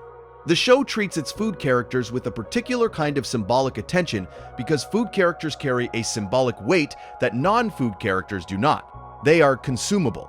They exist to be eaten. Their purpose, their material purpose, is to be destroyed by the act that gives them meaning. A banana is meant to be peeled and eaten. A piece of toast is meant to be buttered and consumed. The food characters of Gumball are characters whose material destiny is annihilation. And the show, by giving them consciousness, by giving them feelings and relationships and fears and hopes, forces you to confront the horror of consumability, of being a thing that exists to be used up, of being a resource rather than a person, of knowing on some level that you cannot articulate, that the world does not see you as an individual. It sees you as a serving. This is not a subtle metaphor. It is a blunt and effective one. The food characters are the show's working class. They are the characters whose labor is invisible, whose destruction is automatic. When Anton is eaten, no one mourns. When a new Anton appears, no one questions the replacement. The show has created a permanent underclass of characters whose annihilation is so normalized that it does not even register as a loss. And the normalization is the point. The normalization is the horror. The fact that you can watch Anton die and not feel sad, the fact that you can see his destruction played for comedy and laugh at it, is the show holding up a mirror. You laugh at Anton's death because the show has taught you to laugh at it. And the show taught you to laugh at it because the world taught you to laugh at the destruction of the people whose labor sustains you. The waiter you do not tip, the delivery driver you do not see, the factory worker you do not think about, the invisible people whose annihilation makes your comfort possible. They are all Anton, and you are all laughing. Hector Jotunheim is a giant. He is so large that the camera rarely shows his full body. He looms over the school, over the town, over the entire world of Elmore. His head is frequently above the frame. His feet cause earthquakes. His voice shakes windows. He is the biggest character in the show by an order of magnitude, and he is also one of the gentlest. He is shy, he is quiet, he is afraid of hurting people. He is a giant who tiptoes through a world that was not built for him, trying to take up as little space as possible, trying to be small in a body that cannot be small. The symbolism of Hector is the symbolism of the person who is too much, too big, too powerful, too intense, too overwhelming for the spaces they inhabit and the people they interact with. Hector's gentleness is not natural. It is compensatory. It is the behavior of a person who has learned through experience that their natural state causes damage, that being themselves, being full-sized, being unself-conscious about the space they occupy hurts people. And so they shrink. They moderate. They whisper when they want to shout. They tiptoe when they want to run. They make themselves small, impossibly painfully small. Because the alternative is destruction. The alternative is a world full of broken buildings and frightened people, and the terrible knowledge that your existence, your simple, unmodified, natural existence, is a threat to everyone around you. Hector's mother adds another dimension to his symbolism. She keeps him calm. She manages his emotions. She mediates between his enormous body and the fragile world it inhabits. She is symbolically the caretaker of the too much person, the parent or partner or therapist who spends their life ensuring that the giant does not accidentally destroy the village. And her labor, like Nicole's, is invisible. No one thanks Hector's mother for keeping the earthquakes away. No one notices the absence of destruction the way they would notice the presence of it. She is the person whose success is measured in things that do not happen, in buildings that do not fall, in streets that do not crack, in catastrophes that do not occur because someone, quietly, in the background, is managing the giant's moods, and absorbing the giant's frustrations, and ensuring that the giant's footsteps land in the right places. She is invisible because she is essential. And she is essential because Hector is enormous. And Hector is enormous because that is what he is. And the symbolism, the endless, circular, inescapable symbolism, is that some people are born too big for the world they live in. And the world, rather than making itself bigger, assigns someone to make the person smaller. And the assignment is permanent. And the labor is unpaid. And the person doing the work is never acknowledged, because acknowledging the work would mean acknowledging the problem. And acknowledging the problem would mean admitting that the world is too small. And admitting that the world is too small is something the world is not prepared to do. There is a secondary layer to Tobias' symbolism that becomes visible when you look at his family. His father, Harold Wilson, is similar in appearance but stripped of the brightness that defines Tobias. Harold is muted, faded. The rainbow has lost its saturation, and the symbolism of the faded father is the symbolism of the man who used to perform and stopped, who used to be the rainbow and became the cloud, who used to project confidence and energy and masculine bravado, and gradually, over the years, over the decades, lost the capacity to maintain the performance. Harold is what Tobias will become. He is the future of performative masculinity, exhaustion.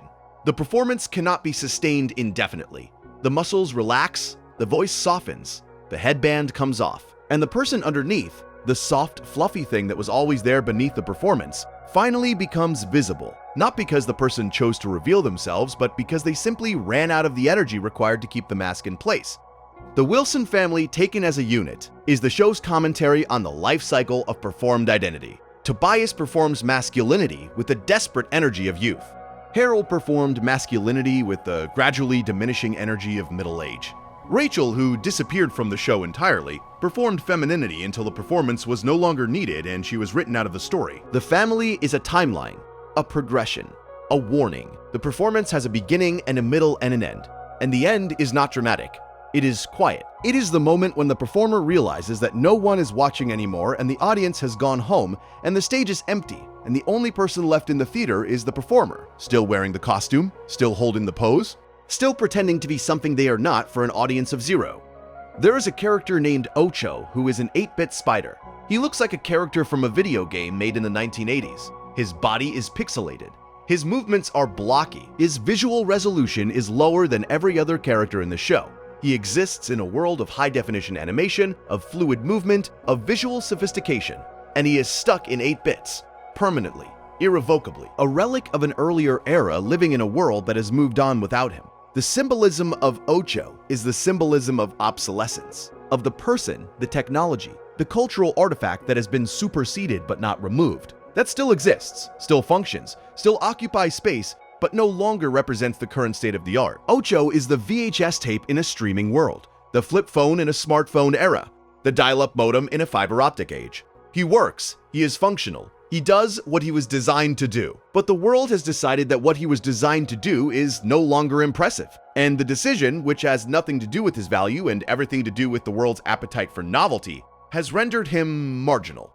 Present but irrelevant. Visible but overlooked. An 8-bit character in a high-definition world, still running his code, still executing his functions, still being exactly what he was designed to be, while the world renders around him at a resolution he can never match. Ocho's anger, which is a recurring element of his character, carries its own symbolic weight. He is irritable, short-tempered, quick to violence, and the violence he deploys is the specific, pixelated violence of old arcade games. Direct, binary, win or die. His emotional range is as limited as his resolution. He can be happy or angry, content or furious. There is no nuance in 8 bits. There are no gradations. There are no subtle emotional states that require more processing power than his vintage hardware can provide. He feels in pixels. He reacts in pixels. His entire emotional life is rendered at a resolution that the modern world has left behind. And his frustration, his constant, simmering, explosive frustration, is the frustration of a person who cannot express what the world requires them to express because they were not built with the capacity. He was designed for a simpler world.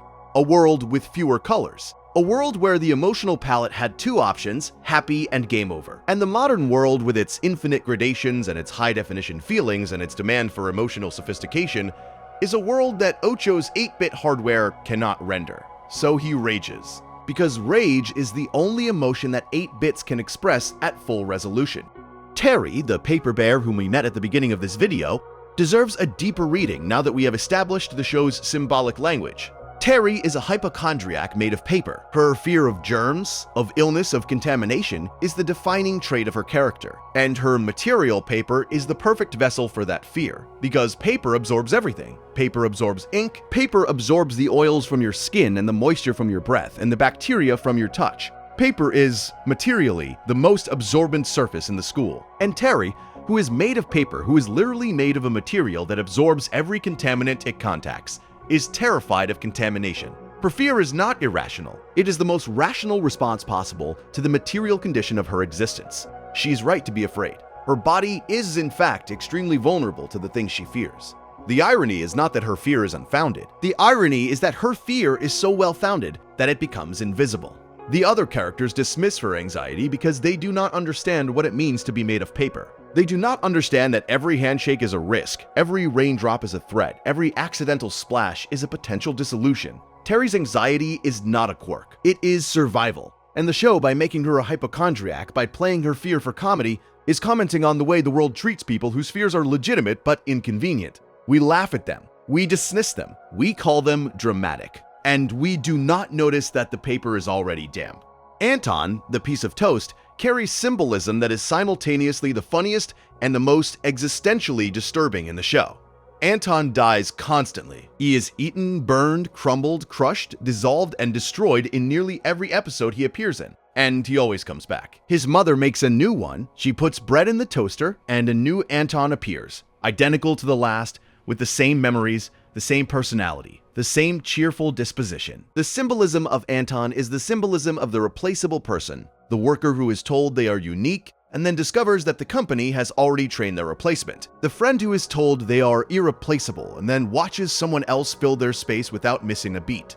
The person who defines themselves by their individuality and then learns that their individuality is a recipe, a formula, a set of instructions that can be followed by anyone with a toaster. Anton is the existential horror of fungibility made literal. He is proof that what you think makes you you. Your memories, your personality, your distinctive combination of traits and preferences and quirks is not your essence. It is your pattern. And patterns can be copied. Patterns can be reproduced. Patterns can be popped out of a toaster and sent to school. And no one, not even the pattern itself, can tell the difference between the original and the copy. Because there is no original. There is only the recipe. Carmen, the cactus, is a character whose symbolism is written on her skin. She is covered in spines. She is physically incapable of being touched without causing pain. She cannot hug without drawing blood. She cannot hold hands without puncturing skin. She is, materially, a creature designed to repel contact, and the show uses her relationship with Alan, the balloon, to create the most symbolically resonant couple in the entire series, the untouchable and the unpoppable. Except that Alan is poppable. He is extremely poppable. He is the most poppable character in the show, and Carmen's spines are the thing that could pop him. The symbolism of Carmen and Alan is the symbolism of the relationship that should not work. The love between two people who are materially incompatible, who hurt each other by virtue of being what they are, who must navigate every interaction with the awareness that their natural state, the unmodified expression of their bodies, is mutually destructive. Carmen's touch pops Alan. Alan's embrace impales on Carmen. And yet they love each other. And the love requires constant negotiation, constant careful navigation, constant awareness of the other person's vulnerability. Their love is not effortless. Their love is work. Their love is the daily, exhausting, beautiful labor of being close to someone whose body is built to hurt you, and choosing to be close anyway because the closeness is worth the risk. Because the alternative, the safe alternative, the alternative where nobody gets popped and nobody gets pricked, is a life lived at a distance from everyone. And a life lived at a distance is not a life. It is a cactus in a pot, alone, safe, untouched, and desperately, silently, hoping that someone will brave the spines. And then there are the characters whose symbolism is in their absence. The characters who represent not what they are, but what they are not. Characters like Rob, whose body is glitched, whose form is corrupted, whose physical presence is a testament to damage that was never repaired. Rob's symbolism is not about what he is. It is about what he was before the void damaged him, before the system decided he was unnecessary, before the erasure that he survived, but that left him broken, incomplete, a rendering error in a world of complete characters. Rob is the symbolism of trauma, of the experience that changes you so fundamentally that your body carries the evidence, that your face does not look right anymore, that your outline is wrong, that the person you were before the event is gone, and the person who remains is not a new version but a damaged version, a version that carries the scars of the damage visibly, permanently, in every pixel. Rob is not a monster. He is a person after the thing happened, and his damaged body is not a metaphor for villainy. It is a metaphor for survival. Because survival is not clean. Survival does not leave you the way it found you. Survival takes the person you were and returns a different person.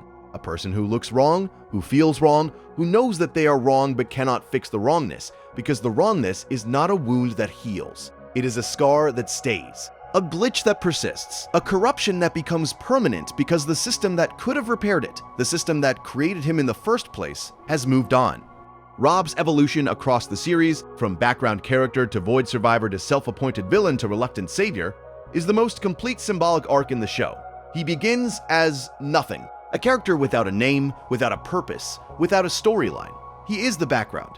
He is the extra. He is the character that the camera pans past, on its way to someone more important. And the experience of being nothing, of being overlooked, of being so unimportant that the system literally erases him, transforms him. It gives him purpose. It gives him fury. It gives him the thing that every character and every story needs and that the system denied him for the first 3 seasons of the show: a reason to exist. And the reason he finds, the purpose he constructs from the wreckage of his erasure, is revenge. He will make the system acknowledge him. He will force the narrative to include him. He will become so impossible to ignore, so disruptive, so threatening, that the show will have no choice but to give him screen time. His villainy is not evil. It is a job application. It is the most desperate and the most creative job application ever submitted. I will destroy your world unless you let me be part of it. But by season 6, Rob's symbolism evolves one final time. In the Inquisition, he stops trying to destroy the system and starts trying to save it. He has gone from being erased to being the only character who understands what erasure means, and the understanding has transformed his fury into responsibility. He is the only one who knows the void is coming. He is the only one who understands that the show is ending, and his response, his final act as a character, is to try to save the people who erased him, to try to protect the characters who ignored him, to try to preserve the world that treated him as garbage. The symbolism of Rob's final arc is the symbolism of forgiveness made active, of the person who was wronged and who responds not with destruction but with protection. The show's minor characters carry symbolism that is often more piercing because it arrives without preparation. You do not expect a background character to be a metaphor. Molly Collins is a sauropod dinosaur. She is the character who was erased by the void for being boring. Her crime was not malice. Her crime was not disruption. Her crime was being uninteresting. And her erasure, her complete removal from reality, from photographs, from the memories of the people who knew her, is the show's most devastating symbolic statement about the cost of being ordinary. In a world that values the interesting, the entertaining, the engaging, Molly represents everyone who is quiet, everyone who is pleasant but not exciting, everyone who fills a space without commanding it. And the Void's judgment, the system's decision that Molly does not deserve to exist, is the judgment that the modern world passes on ordinary people every day. You are not interesting enough for the algorithm. You are not engaging enough for the feed. You are not compelling enough for the audience. You are Molly, and the Void is coming for you. Jamie Russo is a hybrid creature, part horn, part fur, part something else entirely. Her body is aggressive, angular, built for conflict. She is the school's other bully, alongside Tina Rex, but where Tina's bullying is physical, Jamie's is emotional. She manipulates, she humiliates, she finds the weak spot and presses it. And her body, which is as mixed and as unclassifiable as Principal Brown's, is the symbol of the person whose internal conflict manifests as external aggression. Jamie bullies because she is in pain. She hurts because she hurts. Her violence is a projection, and her body, a jumble of incompatible parts, is the projection made physical. William is an eyeball. Just an eyeball. No body, no limbs, no mouth. He is the character reduced to a single function, seeing. He watches, he observes, he witnesses everything and says nothing because he cannot speak. He has no mouth. He has no mechanism for expression.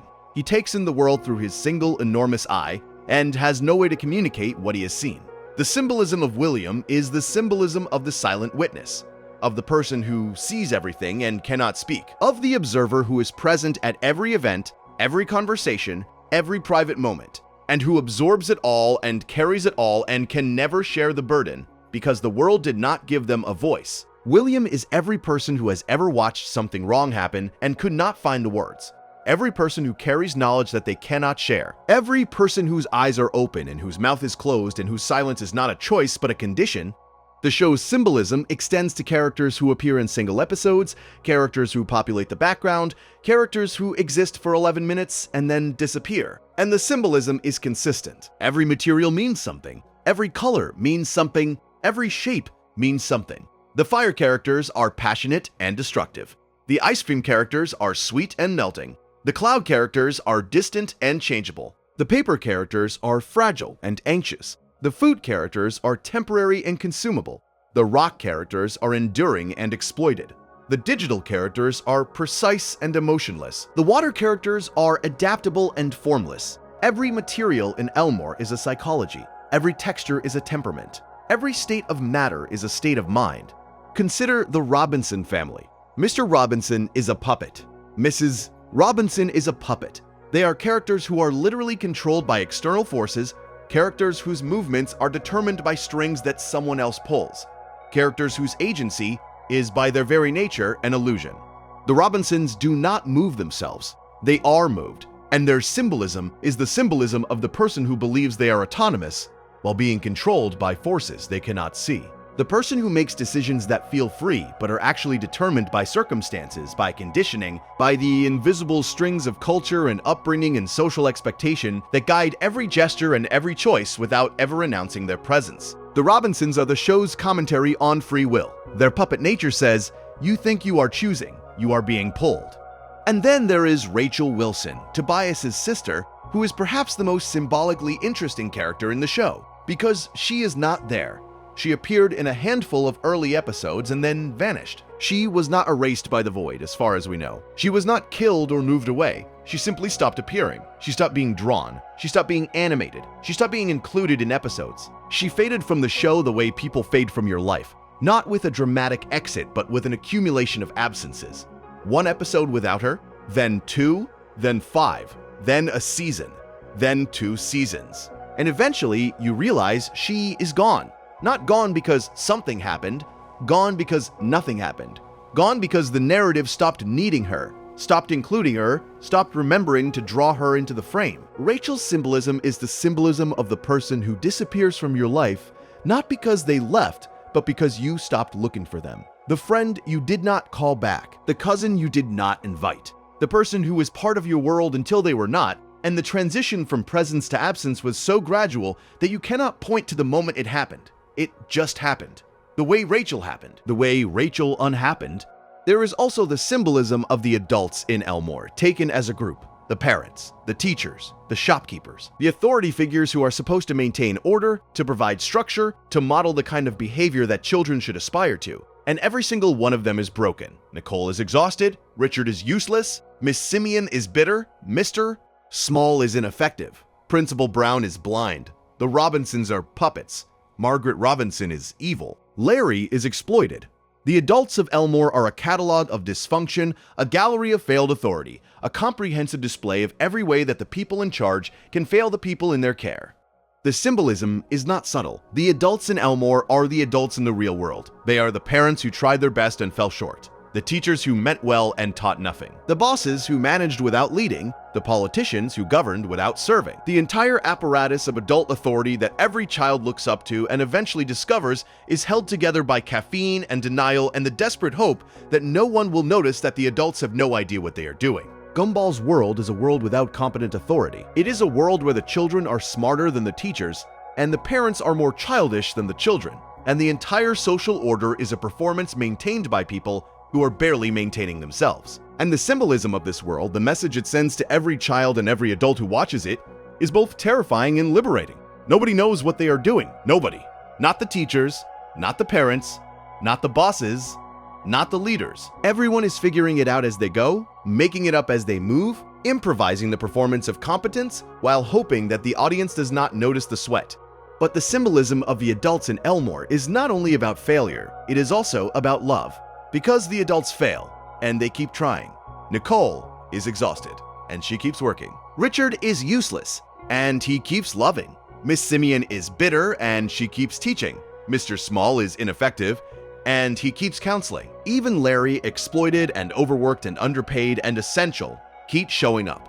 The adults of Elmore are failures, but they are persistent failures. They are people who have seen the size of the task and the limits of their abilities and the gap between what the world needs and what they can provide. And they have decided to show up anyway, to try anyway, to fail anyway. And the trying, the endless, exhausting, futile, beautiful trying, is the show's deepest statement about adulthood. Adulthood is not competence. Adulthood is the willingness to be incompetent in the service of something larger than yourself. It is the willingness to not know what you are doing and to do it anyway because the children need dinner and the bills need paying and the school needs running and nobody else is volunteering. This reading of the adults connects to the show's broader symbolic architecture. Gumball is a show about a town where nobody is what they appear to be, where every surface hides a depth, where every material communicates a message that the character wearing the material does not know they are sending. And the adults, who are supposed to be the most legible characters, the most transparent, the most what you see is what you get, are actually the most symbolic, because they are performing the hardest performance of all. The performance of having it together. The performance of knowing what they are doing. The performance, like all performances, is a lie. A necessary lie. A beautiful lie. A lie that the children need to hear because the truth that nobody knows what they are doing and nobody is as competent or as confident or as certain as they appear, is a truth that the children are not ready for. So the adults lie. They perform. They pretend. And the pretense, the daily, exhausting, loving pretense of competence, is the most selfless thing they do. It is the gift they give their children, the shelter they build from the raw materials of their own inadequacy. The shell they wear, not to protect themselves, but to protect the people who need to believe that someone somewhere knows what is going on. The symbolism of the amazing world of Gumball, taken as a whole, is the symbolism of a world that communicates through bodies. That speaks through materials. That writes its truths on the skins and shells and surfaces of the characters who inhabit it. And the truths are not small. They are not trivial. They are not the kind of observations that you make and then forget. They are the kind of observations that change the way you see, that alter your perception permanently, that make it impossible, once you have seen them, to look at a cartoon character and see only a cartoon character. Because behind the cartoon is a symbol, and behind the symbol is a truth. And behind the truth is a person, a real person, a person you know, a person made of the same anxieties and aspirations and contradictions that the show encodes in paper and toast and balloon rubber and ghostlight. Nothing in Elmore is arbitrary, nothing is random, nothing is accidental. The show's creators, working across 6 seasons and 240 episodes, maintained a symbolic consistency that is extraordinary for any medium and unprecedented for a children's cartoon. Every new character introduced, every background figure given a speaking role, every one-off appearance in a single episode was designed with the same attention to symbolic meaning that the main cast received. The materials were chosen, the colors were deliberated, the art styles were assigned, and the assignments were not random, they were meaningful. They were the show's way of encoding human truths in animated bodies, of writing a dictionary of human experience in a language made of textures and shapes and colors that the audience could feel without consciously reading. The consistency of this encoding is remarkable when you consider the scale. 240 episodes, hundreds of materials, scores of art styles, and every single one aligned with the symbolic language that the show established in its first episode and maintained through its last. The paper characters are always fragile. The food characters are always consumable. The ghost characters are always intangible. The rock characters are always enduring. The balloon characters are always empty. The robot characters are always uncertain. The fire characters are always adaptable. 6 seasons, hundreds of characters, 0 exceptions. The show never broke its own code. It never assigned a material that contradicted the character's thematic function. It never used an art style that undermined the character's symbolic meaning. The code was consistent. The dictionary was complete. And the dictionary, if you sit down and read it, as we are reading it tonight, tells a story that is more comprehensive and more honest and more human than any single episode could tell on its own. Every character is a statement, a metaphor, a symbol wearing a face and attending a school and living a life that, on the surface, looks like a simple cartoon about a simple town. But the town is not simple. The town is a dictionary, an encyclopedia, a vast, meticulously constructed catalog of human conditions, rendered in animated form. Every character is a word. Every material is a grammar. Every art style is a language, and the show, which speaks all of these languages simultaneously, which tells you about fear and love and depression and performance and obsolescence and motherhood and childhood, and the human condition through the bodies of a blue cat and an orange fish, and a piece of toast and a ghost and a balloon and a banana, is the most literary cartoon ever made. Not because it references literature, not because it uses big words or complex sentences, but because it does what literature does. It uses specific, concrete, physical images to communicate abstract, universal, invisible truths. It makes the invisible visible. It makes the abstract concrete. And the mechanism by which it does this, the tool it uses to translate the invisible into the visible, is the one thing that makes Gumball unique among all animated shows: the art styles. Not a single art style, art styles, plural. The show uses every form of visual representation that has ever been invented, combining them in a single frame, a single town, a single school, and the combination itself is the deepest symbolism the show has to offer. Consider what it means that the characters in Gumball are drawn in different art styles. In a traditional animated show, every character is drawn in the same style because every character exists in the same world. Their visual consistency is evidence of their shared reality. They were created by the same process, in the same pipeline, with the same tools. But Gumball's characters were not created by the same process. They were drawn in different styles, using different techniques, representing different traditions of visual art. Some are 2-dimensional, some are 3-dimensional. Some are photographic, some are stop motion, some are computer generated, some are hand-drawn, some are cut out of paper, some are sculpted from clay. And they all exist in the same frame at the same time, in the same school, in the same town. The symbolism of the mixed art styles is the deepest and the most comprehensive in the show. It is the symbolism of diversity itself. Not diversity as a theme, not diversity as a message. Diversity as a visual fact, diversity as the fundamental condition of the show's reality. The characters in Gumball do not look alike. They do not match. They do not conform to a single standard of appearance or a single tradition of representation. They are different, visually, materially, fundamentally different. And they coexist, not comfortably, not without conflict, not without the friction that difference always produces. But they coexist. They share a space, they go to the same school, they walk the same streets, they live in the same town. And the show, by refusing to unify their art styles, by refusing to smooth the differences into a consistent visual language, is making the most powerful statement it can make about the nature of community. Community is not similarity. Community is not the erasure of difference. Community is the decision to share a space with people who look nothing like you, who are made of different materials, who are drawn in different styles, who come from different traditions, and to build something together anyway. something messy, something inconsistent, something that looks like a collage rather than a composition, something that looks like Elmore.